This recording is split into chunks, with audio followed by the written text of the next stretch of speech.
রহমানির রহিম। ভাই ও বোনেরা যে যেখান থেকে আমাকে দেখছেন এবং শুনছেন, আপনাদের সবাইকে আমার সালাম, আসসালামু আলাইকুম। আশা করি আপনারা ভালো আছেন, আমিও ভালো আছি।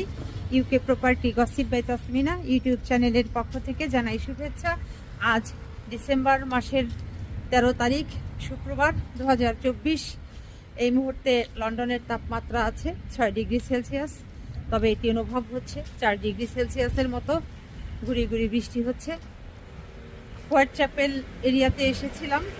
এখানে প্যারেন্টিংয়ের উপরে একটি দীর্ঘমেয়াদী কোর্স আজ কমপ্লিট করলাম এবং সার্টিফিকেট হাতে পেলাম, আলহামদুলিল্লাহ। প্যারেন্টিং প্রোগ্রামে কি কি শিখলাম এই কোর্সে, সেগুলো নিয়ে পরবর্তীতে একটি ভিডিও করব। এগুলো খুব গুরুত্বপূর্ণ জিনিস, এক এক করে আপনাদের সাথে শেয়ার করার চেষ্টা করব, তবে আজকের ভিডিওতে নয়। আজ যে বিষয়টি নিয়ে কথা বলবো সেটা হচ্ছে যে এই লন্ডনে মানুষকে কিভাবে প্রতারিত করে, প্রতারণার ফাঁদে ফেলে ছুরিকাঘাত করে হত্যা করে, সেরকম একটি বাস্তব ঘটনা আজ আমি আপনাদের সামনে উপস্থাপন করতে চেষ্টা করব। তবে তার আগে আপনাদেরকে জানিয়ে রাখছি যে চলতি বছরে অর্থাৎ 2024 সালের জানুয়ারি মাসের 1 তারিখ থেকে এই ডিসেম্বর মাসের 3 তারিখ পর্যন্ত লন্ডনে মোট 96 জন ব্যক্তি ছুরির আঘাতে প্রথমে আহত হয়েছেন, এরপর নিহত হয়েছেন। ভেবেছিলাম যে আপনাদের সাথে রাস্তা দিয়ে হেঁটে যাব আর কথা বলতে বলতে যাব, কিন্তু সেটি আসলে বাস্তবে সম্ভব হচ্ছে না, এই কারণে যে প্রচুর পরিমাণে বৃষ্টির ফোঁটা পড়ছে, যে কারণে এখন একটি বাস স্টেশনে আবার এসে দাঁড়িয়ে অপেক্ষা করছি। বাস আসলেই উঠে পড়ব এবং বাসে বসেই বাকি কথাগুলো আপনাদের সাথে শেয়ার করতে চেষ্টা করব। বাস চলে এসেছে, এখন উঠে পড়ব।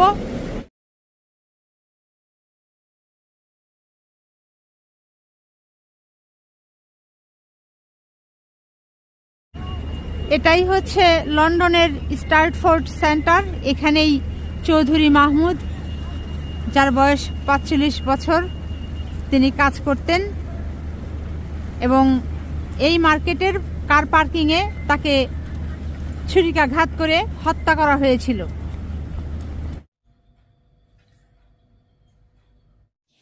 এবার আসা যাক মূল কাহিনীতে।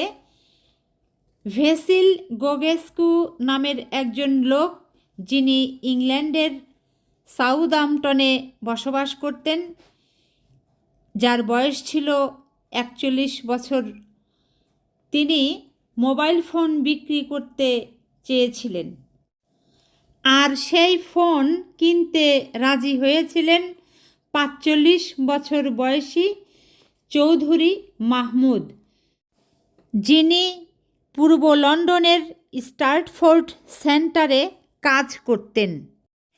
গত 8 জানুয়ারি 2024-এ গোগেস্কু তার ভাইয়ের কাছ থেকে একটি গাড়ি চেয়ে নিয়ে সেই গাড়ি ড্রাইভ করে সাউথহ্যাম্পটন থেকে পূর্ব লন্ডনে এসেছিল এবং পূর্ব লন্ডনে এসে স্টার্টফোর্ড সেন্টারের কার পার্কিংয়ে গাড়িটি পার্ক করেছিল।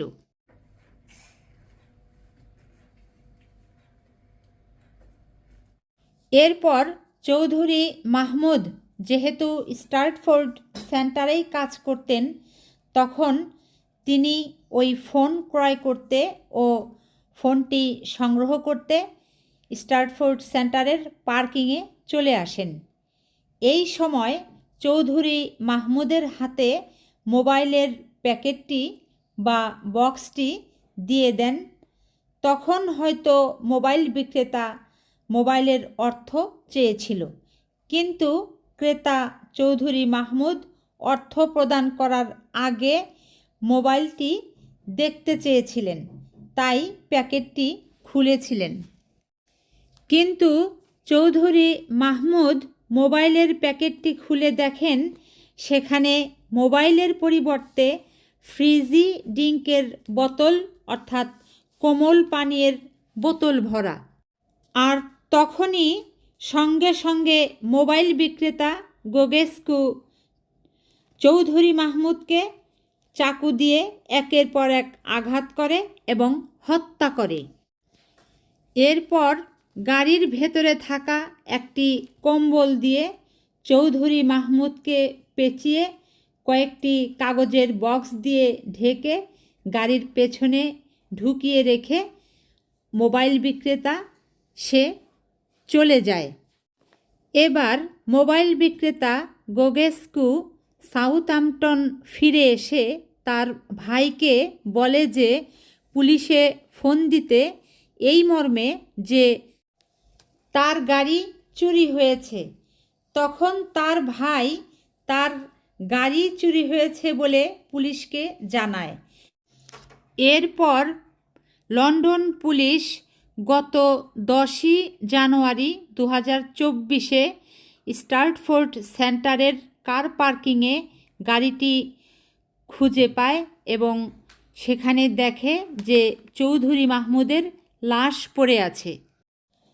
এরপর ডিএনএ ও ফরেনসিকের রিপোর্ট অনুযায়ী দেখা যায় যে মোবাইল বিক্রেতা গোগেস্কু মোট 27 বার চাকু দিয়ে চৌধুরী মাহমুদের শরীরে আঘাত করে তাকে হত্যা করেছে। সম্প্রতি এই মামলার রায় ঘোষণা করা হয়েছে এবং সেই রায়ে 32 বছরের জেল হয়েছে আসামির।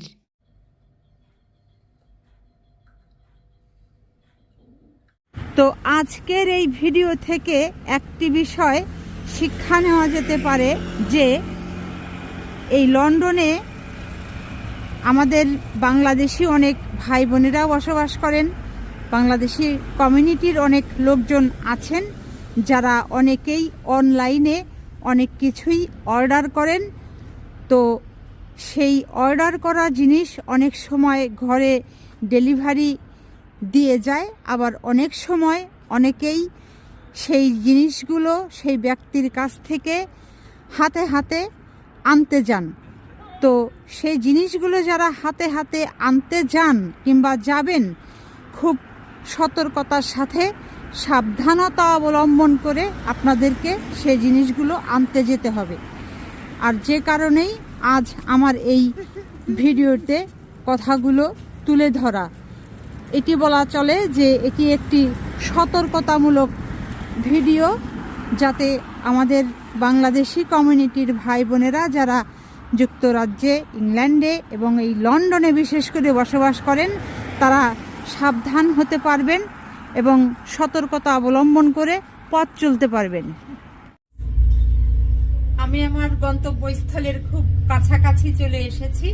নেক্সট স্টপ আমি নেমে পড়ব। তো সবাই ভালো থাকবেন, সুস্থ থাকবেন এবং আমার জন্য দোয়া করবেন। আমার এই চ্যানেলটিতে লাইক, কমেন্ট, শেয়ার এবং সাবস্ক্রাইব করবেন। আসসালামু আলাইকুম, আল্লাহ হাফেজ।